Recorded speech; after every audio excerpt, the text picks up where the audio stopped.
This is Pretty in Practice, the podcast.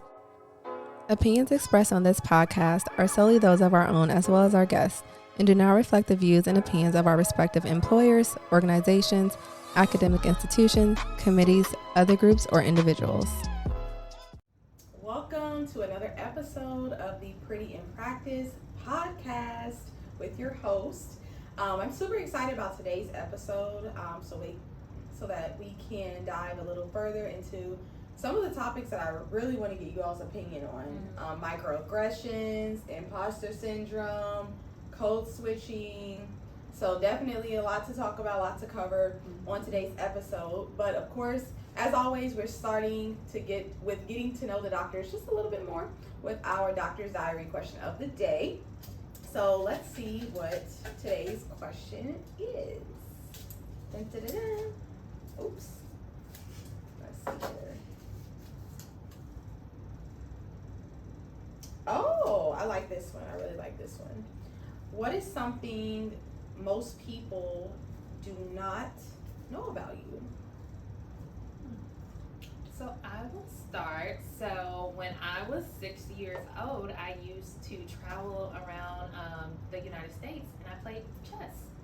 And I was on a traveling chess team. I actually was that girl because I beat a 40-year-old man in a game of chess at 6 years old. So, yes. Wow. She's a brainiac if y'all didn't know. Wow. It's giving Queen's Gambit. Love it. Love it. I'll go next. So I know that y'all know, but most people don't know that I played the cello from 3rd grade until the 10th grade, and my favorite genre of music is classical music. I love that. We love a well-rounded. Yes. Yeah, y'all know too much, so I'm gonna just go with one that most people I was don't gonna say know. most other people. Yeah, don't most know. other people don't know that I can sew, I can crochet, I can knit. You can do it I can all. pretty much do anything with my hands. Period. I'm probably gonna go with something people who don't know me maybe would be surprised about, because a lot of people know a lot of things about me. I can't think of anything that people wouldn't know. But I think a lot of people are surprised that I actually studied French since I was in 6th grade, and then took it all the way through middle school, high school, and then minored in it in college. So I know most people might be a little bit surprised about that. I don't have any background. I'm full American, but I decided to take French and been taking it ever since. So yeah. You want to hit us with a French line? Bonjour, tout le monde. Bienvenue. Love it. But what All that right. mean, though? Right. Just saying hello to everybody and welcome to the podcast. Yeah. Welcome. I love it. So yeah, let's get right on into it. So definitely just for uniformity for the listeners and ourselves, just want to go over, a couple of definitions with everyone, just so that we're all on the same page on, what a lot of these terms mean. So starting with microaggressions. So microaggression is a term that's used for commonplace daily verbal, behavioral, or environmental slights, whether intentional or unintentional, that communicate hostile, derogatory, or negative attitudes towards stigmatized or culturally marginalized groups. So yeah. And then imposter syndrome, I know Dee, you have pulled that up for me. If you could go ahead and share that. Sure thing. So imposter syndrome involves feelings of self-doubt and personal incompetence that persist despite your education, experience, and accomplishments. Yeah, so I know for us, all of us have experienced, sadly, cases of microaggressions, definitely imposter syndrome, and absolutely feeling the need to code switch. So I kind of want to start with code switching a little bit, because I feel like for us that means a lot of different things. Especially for Black women with natural hair. I think when we think of code switching, for the most part we think of having to change our personality or tone down our personality and not being able to just be our full selves because we feel like it may be looked at as unprofessional or it may be looked at as, we may be looked at funny or whatever the case may be for just simply being ourselves, being afraid to kind of use slang terminology that we would normally use in a group of friends, even though our other counterparts, they use their terminologies and inside jokes and things like that. But I feel like for Black women or people of color, just Black people in general, I feel like that we feel that we have to kind of tone that down in terms of, kind of how we speak, even just our hair, like different things of that nature. But especially I feel like toning down our personality or how we speak, I think for me, that's something that I unintentionally do because I just feel like once I get into a certain environment that I really just can't really fully be myself. And I know like a lot of people say that about me. Oh my gosh, when I first met you, I thought you were so quiet. I thought you were this way or that way. And it's because I'm not my full self. Like I'm extremely energetic. I'm extremely out there. I have a really strong personality, but I don't feel like I can truly be like that until I get to know you and until I'm in a certain, stage with you, because of the fact that I don't want people to look at me like a certain type of way because I'm loud and because I'm talkative and different things like that. So I'm sure like you all probably have experienced that or at least felt like that as well. Yeah, the tone of my voice has been something that I've struggled with since I was a kid. I mean, like many people, I grew up being the only in all of my courses, been in accelerated courses, not having anybody who looked like me, sound like me. And then when I went into the professional field, when I did see certain Black women, and I don't think they were putting on, maybe some of them were putting on, but when I saw Black women, it was that high energetic voice, just very jolly, high pitch. And for me, I have a very ethnic voice. Like when I talk, you know what my race is, and I'm not ashamed of that, but I don't want to be stigmatized or have stereotype or even thinking about how intelligent I am. Like I take my intellect with pride, and I don't want anyone to put me in the box because of the way I sound. Right. So oftentimes I do bring it up a level or two when I'm at work. Or when I'm in an environment that, I'm the only one, or, I think I might get stereotyped, which is unfortunate because I really do want to walk in and be myself authentically. I'm starting now to, try to go into my voice that you hear now, do this at work, and just kind of try to ease in and bring my whole self to work. But it's definitely a struggle because sometimes, you do get the short end of the stick when people hear you sounding a certain way.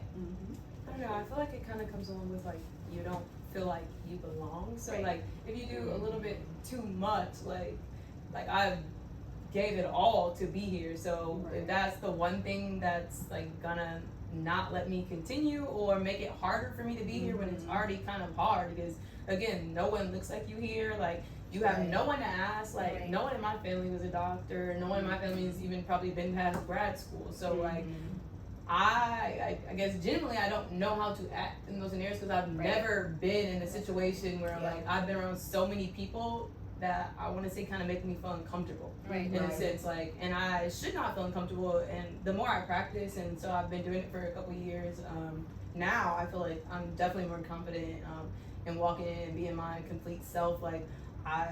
I kind of know now that I can always get a job in PT. Like I do that, I do it well. So I know I can always go and talk my way into a new job. So that kind of gives me the comfortability, like that I can kind of be whatever, whenever, like, and no one can tell me anything about that. Like I can be too loud, or I can get upset, like, and not be a mad Black woman, like, and even if I am, I don't care. Guess what? Like, I can get another job. Like, I do this. Like, and so I think that's just a matter of coming with time, like, because definitely in the beginning, like I definitely was not comfortable in PT school, like being one of 60, like this is brand new. I'm across the country, like by myself.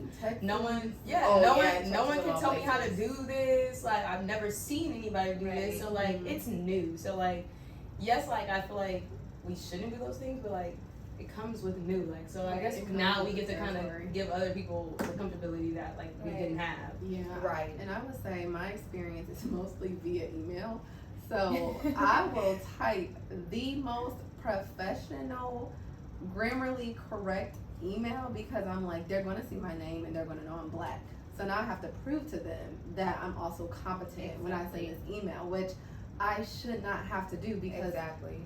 I mean, every once in a while I get like these very short sentences from colleagues, and I'm like, no one's going to look at them and think that they're incompetent, Right. you know. But because Exactly. I'm black, and you see You gotta have a greeting. D'Angela pop up Yes. on, you know, the email line, I'm just like, well, now I have to literally prove. I have to make sure my signature has all of my credentials, D. Jones, MS, like Right. first year medical student. Like, you're going to see all of those things because I'm trying to prove myself via email, just so the receiver will take me seriously, which I think is honestly insane. And I'm not even at the point yet where I feel like I can change it. Like, I don't think I'm gonna get to that point until I'm a practicing physician. And one thing that kind of ties into that as well is kind of feeling like, kind of what you said, Justice, in being labeled as an angry, you know, the angry black woman, or the mad black woman, or whatever the case may be. Like, a lot of y'all may have even seen, there's a Tyler Perry movie, Diary of a Mad Black Woman, because it is a term, it is a, you know, something that is, you know, it's, yeah, exactly, where it's a labeling of a black woman. So if you know, go off on someone, it does not matter. You could do it the same exact way as a person, a non-person of color, but if you do it, you're all of a sudden the angry black person or the angry black woman. And I know, like, for me personally, like, I struggle with that in the workplace and with corporate America, because, you know, I've had people come at me in a certain way that's just not acceptable. I mean, it's in email, and you can tell they just do not care, CCing everybody and their mother on it, and talking to me any kind of way. And I'm sitting here like, you know, you're bold enough to talk to me in this way. I know it for a fact, if I wasn't who I was, you would not be comfortable speaking to me in that way. And then it's like, okay, well, how do I address this in a way that I'm not going to be, you know, labeled in that way? And I got to a point where I'm like, I do not care if you have whatever type of label. I do my job and I do it well. So if I am defending myself, if I'm correcting you in a professional manner, I do not care what you label me as. Was there anything that took you to get to that point? Because I know Dee was talking about, like, she's still not there yet, and we are also still growing. So kind of what just made you step out on that limb and say, like, I'm going to say what I should rightfully be able to say? Honestly, it got to a point where I was just fed up. So it was multiple things, multiple, you know, situations of people treating me a certain type of way, and people in a higher position than me. And that was the scary part about standing up for myself, is feeling like, if I don't, like, what's going to happen to me? Like, and I said, you know what? Forget that. Like, at this point, if I'm doing my job. I'm doing it well. You cannot, you know, decide to take, you know, actions against me for standing up for myself. But it didn't come immediate. It came from, like I said, multiple occasions of people talking to me any kind of way and being very unprofessional. And I'm like, why do you get away with it? And just because you're in a certain position, whether you're my immediate supervisor or not, you're still in a high level position. And for, you know, to come at me a certain way when we are all still adults, you know, there shouldn't be a hierarchy of, oh, because this person is in this position, they can talk to XYZ person in, you know, a certain type of way. And so, yeah, it happened a couple of times, and at some point I was just like, this is not acceptable, you know, and I said what I had to say in a very professional manner, or dealt with things in the most professional manner. But again, you know, it's hard because I struggled with, should I address it?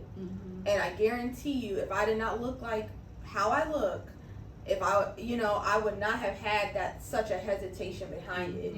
But it's also and that that's the pressure issue too that you talked about. Like, for me, I debate so many times, like, I have so much riding on this. Like, I don't want the smallest thing to mess up what I have worked so hard for. Like, I'm literally trying to pave a way for the next generation, as well as my own family. Like, be the person that they have to look up to, my younger siblings, just really create a path that we never have been able to see before. So it's just such a high risk situation that I feel all the time. Like, I cannot mess up. I cannot be unsuccessful. I cannot, you know, fail, essentially. Right. And sometimes you feel like, oh, well, it's such a small issue. Like, for example, I'll even dive into something kind of a little separate. like correcting people if they say your name wrong, Yeah. you know, or if they spell your name wrong. I've dealt with that so much, and I started to feel like, am I overreacting? Like, because it used to frustrate me so much, but I'm like, the name is right in front of you, you know, like, why are you adding T's and Y's and A's and letters that aren't even there? Yeah. When I just sent an email to you, sincerely or best regards, my full name, and you come back with Latoya, and I don't even have a T in my name. The name is on there 3 times. Like, they you know, purposely ignored it. Like, right. And I'm like, if my name was, you know, I'm not gonna have certain examples out there, but you know, if my name was 4 letters, and you know, it would not be an issue. But because my name has 6 letters, and it's, you know, it's a black name. I have a black name. Like, I love my name. But I do not know, you know, a non-person of color with my name. So it's just, even then, like, it used to frustrate me so much. And I was like, should I say something? You know, I used to feel like that. Like, should I say something? It's just, you know, it's just an email, whatever. And I remember most recently when it happened, the way I handled it was, I acted like I didn't know who the person was talking to. And I was like, Say Oh, that one more darn. time. You acted like you didn't know. it was in an email. Okay. It was in an email. And it was now mind you all, it's a completely different name. Right. Okay, it was a completely different, like, it wasn't my name at all. It wasn't like, oh, you added an extra letter, something, you know, small like that. Because I know typos happen, autocorrect. It was a completely different name. Like, my name is not Latoya at all, right? And nothing wrong with that name, but it's not my name. So the person had put in an email, it was a couple people in the thread, and say, hey Latoya, you know, blase, I need you to do this, or thanks for doing that, whatever the case may be. And I said, oh, hi so-and-so, I'm not sure who Latoya is, but my name is blank, and this is my role. Right. You know, and the person responded and said, oh, thank you, you know, blase, you know, as if they were just responding to the entire message itself. But yeah, like, I mean, I got to the point where I'm just like, I'm going to correct you if you say my name wrong. And I've even gotten people that I've corrected you time and time again, and I can tell your tone is a tone of you're annoyed with me because I'm correcting you on my name. should be Like, annoyed with yourself. Right. That's so crazy to me. Like, why are you mad? That's a pet peeve for Why me. you Like, forget it? I take so much intentionality to make sure I spell people's Same. names. I will right. stop an Respectful, email and find yes. how to spell their name. Yes. Exactly. So It's a level of simple. Like, respect. even when I go into a patient's room, I'm like, all right, I might say this wrong. So Mhm. Can you correct me. correct me? And then, like, even if I say a patient's wrong multiple times and I find out later that it's wrong, and I'm like, why did you not correct me? Like, Yes. I've said it so many times, like, not You're like, purposely, oh, but it's like, okay. you I'm know like, it's no, not let me okay. know. no, like, what is your name? Yes, I do that. Yeah, I will call people on the phone. Like, I'm a recruiter, so I call people constantly, and I'm looking at resumes and trying to decipher a name, trying my best. And I will literally say, if I know I'm just gonna completely butcher that name, I will just say, hi, this is, and I'm calling from, and say, and oh, hello, how do you pronounce your name? Do you mind letting me know how you pronounce It's your so name? simple. It's Yeah. very simple, but I know how it makes me feel, and I think that's the thing with, you know, society in general. We're such a selfish-minded society that we do not empathize with people. We do not put ourselves in people's shoes. You would not want someone to, I don't care if your name was John. If somebody came to you and called you Jeff, you would be like, no, my name is John. And yes, it's a very simple name, you know, 4 letters, but it's not your name. You know, they're both 4-letter words, and they're both, you know, pretty easy names to remember. Right. But you would not want someone to, because it's not your name, you know. So I think if you put yourself in people's shoes and you realize, like, oh yeah, I wouldn't want anybody to call me the wrong name. Like, that's not my name. That's not, you know, what I asked to be called, whatever the case may be. Like, so I think as a society, like, we just have to get out of that mindset. Why is it shouldn't be an inconvenience for you to correct yourself. You know, think about how the person feels when you're constantly calling them the wrong name. Right. And, you know, they're feeling like, to me, it's like you do not value me as a person Right.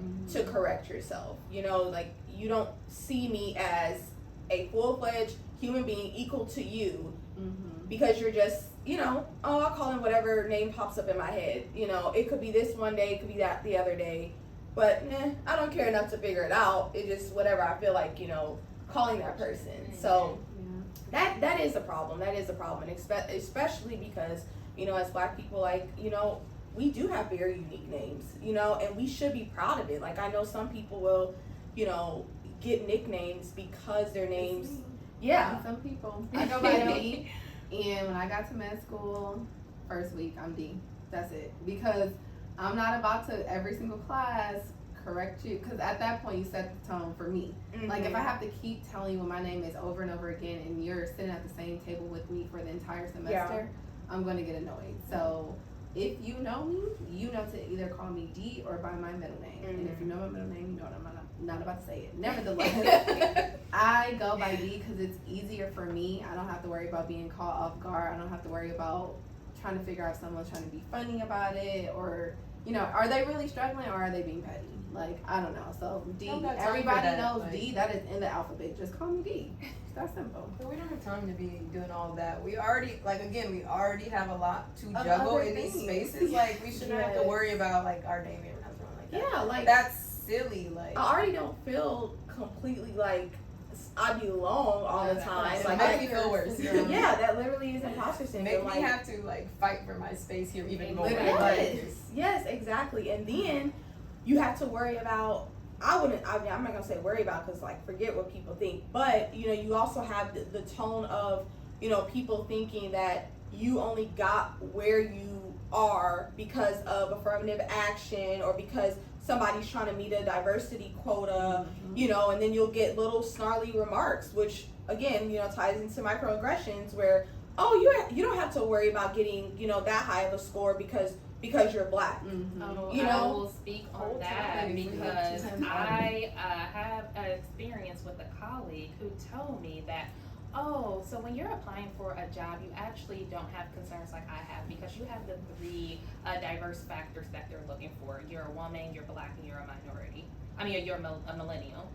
They think that means a lot. What about my PharmD degree, my MBA degree, graduated both of them above a 3.5. Everything that I've been doing to contribute to the business, all the accolades that I've had, the work experiences that I've come in with. So because I'm Black, I'm a woman, and I'm a millennial, you think that's why I'm going to get the job. I feel like they say stuff like that just to make themselves feel better. Yeah. They're uncomfortable by your presence. Absolutely. They're confused as to how you can be that much of a minority and still get to the same table that they're at. Exactly. But I feel like to get to that table, we still have to work twice as hard to get even a smidge of recognition.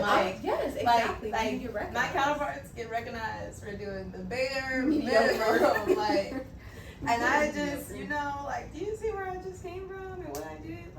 The things I overcame to get here. Yes. And your dad just paid for your whole PT school. You're living free, no loans. You're just here lollygagging. Exactly. And that's too, as Black people and as minorities, we literally, because generations and generations ago, we were held back. We are still doing so much to catch up. And you made a really, really good point when you said, a lot of us are first generation. I personally am not.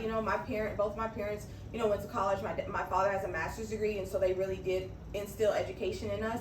But so many friends of mine, they're first generation college students for one, and for 2, first generation graduate, graduate school, graduate degrees, first generation professional degrees. And when I tell you all, I have so much respect for you all that did it without the guidance of somebody in your family to say, this is what you need to do to prepare for grad school. This is what you need to do. My uncle's a physician. I do not take that for granted to have someone in my family that is a physician that I can ask advice. What do you think about this? And given, yes, he graduated years and years ago, so there are a lot of things that have changed since then. But just to have that guidance, I really, really admire first generation students. I feel like honestly, it's a little bit more of a sense of it being possible. Exactly. Just knowing someone else can give you advice. My mom's like, where are you going to college? Okay, how? Exactly. Figure it out. I have to figure out fast. How do I even apply to school? Exactly. You don't know. Exactly. How do I go to school out of this city? You don't know. Right. Yeah. And so a lot of people, they don't think about those barriers that we have to overcome, and they think that again, I think it's to make themselves feel better because it's like, oh yeah, you don't have to worry about that. Like you don't have to get this certain MCAT score because you're black. You know, they'll let you in with this. Like we eating. Nah, I got it because I'm smart. Exactly. Like, exactly. Period. And that's the mindset we all should have. But I know even for me, I have imposter syndrome so bad. Like so bad, and I think partially because I am a first generation college student and I just really didn't have a guideline, or I didn't have too many people in my ear telling me that I'm doing great. Now I'm at the point where I've surrounded myself with amazing mentors from all different type of races, but actually pouring into me and helping me overcome my imposter syndrome. But I'm so hard on myself, and I know so many other black people, especially black women, are so hard on ourselves, and we feel like we don't belong, and we've done so much just to be at the table. We've done so much, so it's just I'm in the journey of giving myself enough credit, and I hope I see other black people too, you know, pat yourself on the back, like put some respect on your name because you have earned everything that you've been given. Yes, that is so true.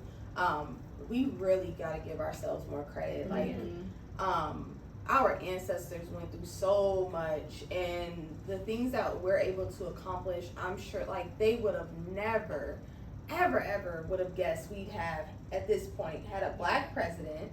Right. We have a black woman vice president. Yeah. Mind blowing when at some point in time we weren't even seen as a full-fledged person. You know?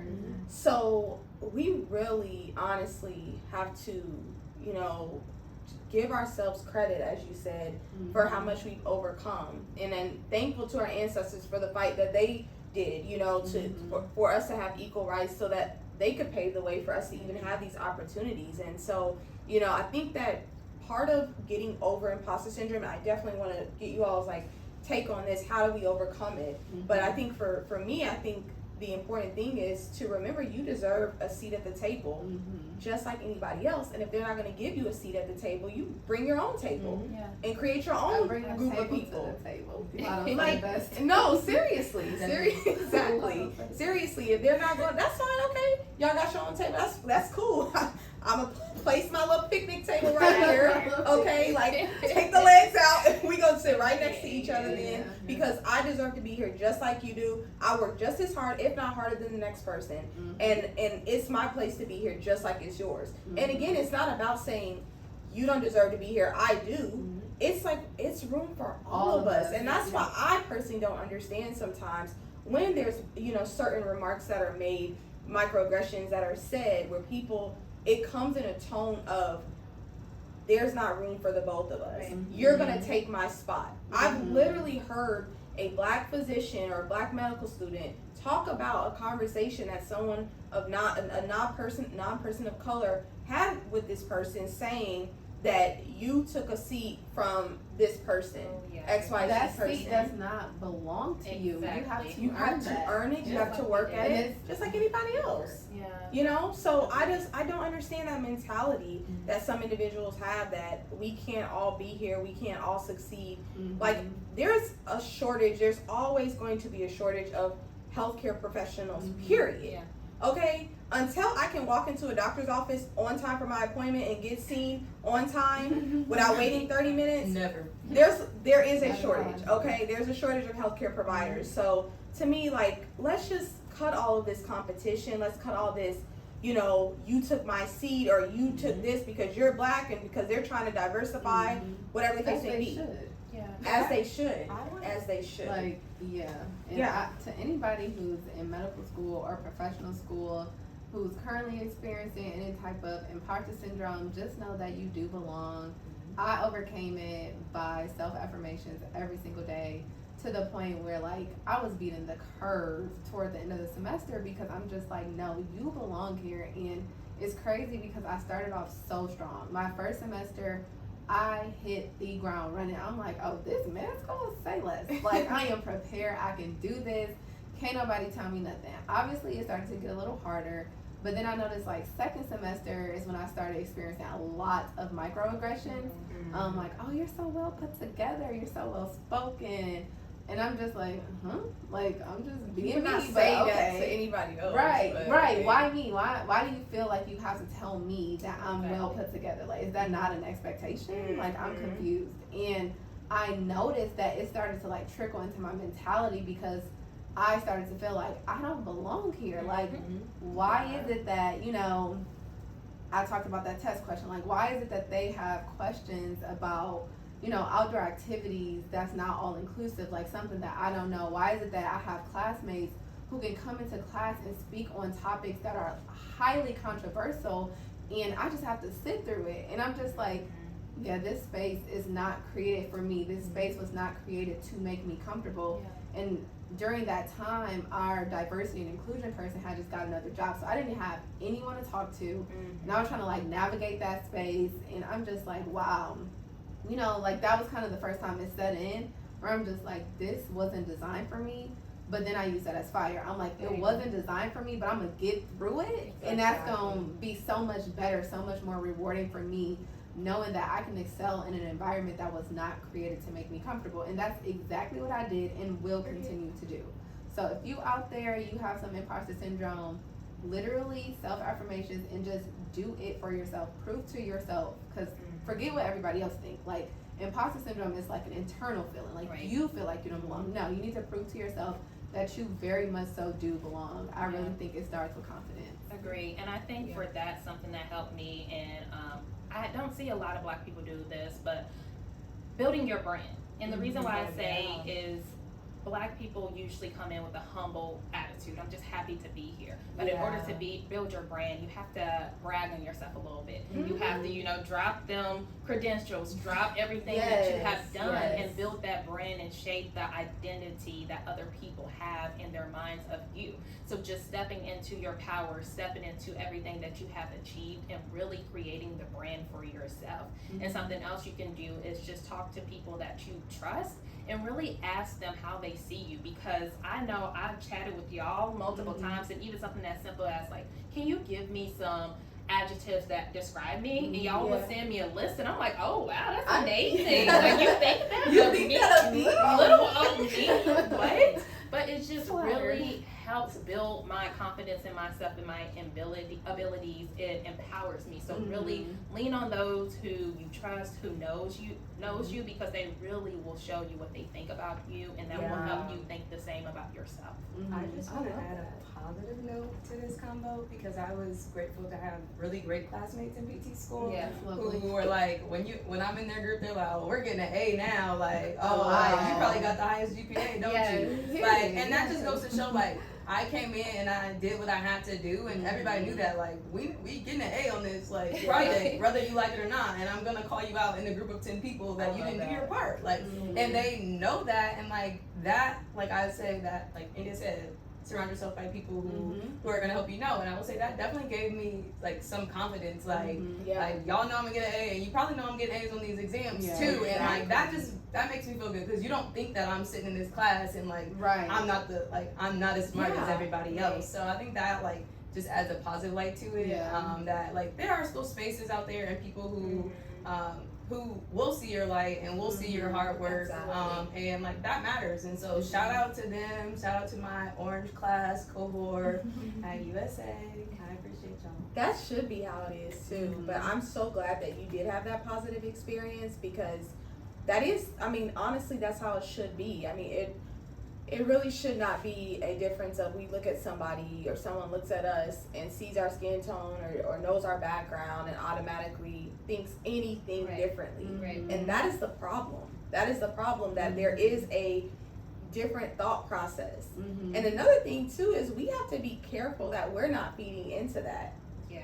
How many times have y'all heard, maybe even growing up, from a Black person, you sound white, or you talk white. You don't talk like you're Black. I got that a lot, right? And I'm not saying that we mean harm by saying that. What we're trying to say is that, oh, you're well spoken, but why is that not associated with being Black? Or why is that associated with being not Black? That's the problem. It shouldn't be a shock or a surprise that someone is that someone speaks clearly, or someone has had experiences. Like, I remember growing up, like, we did a lot of traveling. My parents, like, took us on vacations, and we went to different countries and things like that. And my black friends in school and high school and stuff like that, like, there would be little comments, like, saying like that. Like, you know, like, where it's not like, oh, you had a good vacation, or it would just be some kind of little comment or little sly remark or whatever that kind of implied that, oh, y'all, you know, y'all like the, you know, other people, you know, because y'all been here, y'all done that. And it's like, I'm not understanding, like, you know, why that's a why thing. you want to stay. Like, exactly. To be your own people. Like, that's exactly. It's like a hurt people thing. Like, Yes. so they've heard it and felt it all their lives. So like, I don't even know if they know that they're doing that. It's so ingrained in their life that like it would take a level of knowledge to even notice that you're saying that, and some of us just lack that. We don't think about it either, because like, don't get me wrong, like, I've laughed it off and I've said, you know what, stop. You know, I haven't like gotten mad at somebody for saying that, because I'm not saying that they mean any harm by it, but it's just, we have to be careful. You know, we have to be careful about how our mindset, and to untrain ourselves from that mindset. You know, it's not saying that if you have said that to somebody even recently, like, you're not a bad person or anything like that, but you just have to be careful, because that is ingrained in our minds, and it's a historical thing. Like, it's that kind of mentality has been passed down from generation to generation to generation. Like, even back in the, you know, slavery times and things like that, like, there would be comments made to educated black people. Like, I mean, we weren't allowed to know how to read, and there were, you know, comments made for black people that knew how to read that compared them to white people, because what you mean you know how to read? What you mean you know, like, why are you so well spoken and you're black? So that has been passed down from generation to generation. It's just a mentality that we just have to get out of. You know, matters. Exactly. And we talked about building our own table, and when you build your own table, you can associate certain things with yourself. It doesn't, like, articulation and well-spoken and travel does not have to be at a European table. That can also be with black people, and it does not discredit your heritage. It does not discredit your dedication to your culture or your pride of being black. It's just that we are elevating, and we want to continue to progress equally as our counterparts are. So. Exactly.